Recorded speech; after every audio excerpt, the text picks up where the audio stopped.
Poštovani gledalci, vratili smo se 5 crvenih svjetala Sigace, uživajte, polećemo.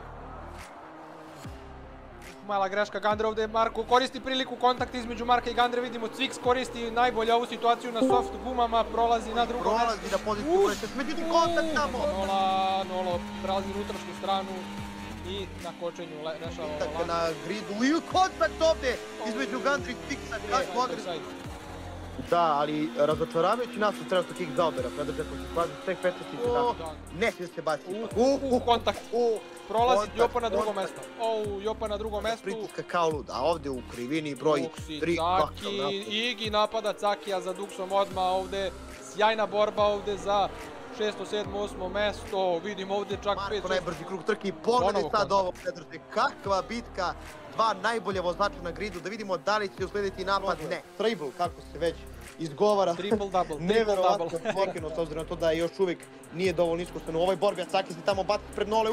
Kontakt za malo ovdje, sjajno voze momci, ne prave neki incident! Katastrofa, samo...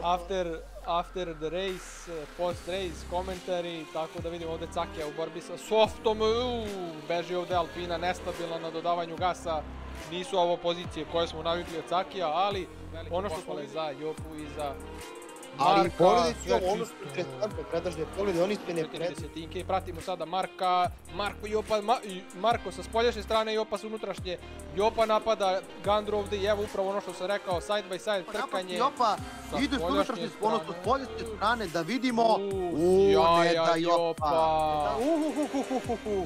Da li će ovdje biti 10 sekundi za nekog, Marko 10 sekundi kazne. Marko će u prvoj krivini, ovo je već sada rizično bilo, međutim prolazi ispred Gandre. Ovo je 6 fight. Evo ga Bućina ide napred u posljednjeg... kontakt, Jopa zatvara vrata. Pretiče Dronija, gdje ga pretiče u Megec, Bekec i Čeper. A da li ćemo vidjeti idu levo, idu desno, ko će ti upavati, da li će Jopa baciti ovdje sada sa spoljne strane, ne može, Marko ga izblokiraju, sjajna taktika. Sada Gandru ovdje i mađioničar iza Bućine, da li će ovdje biti napad za 3. mesto? Ne, Jopa napada za 1. mesto Gandru, side by side ovdje, Jopa radi switchback, Jopa se spinovo, mađioničar prelazi na 3. mesto, Gandra 1., Bućin 2., mađioničar 3., Pavle Jopa Kitić tek 4., Droni 5.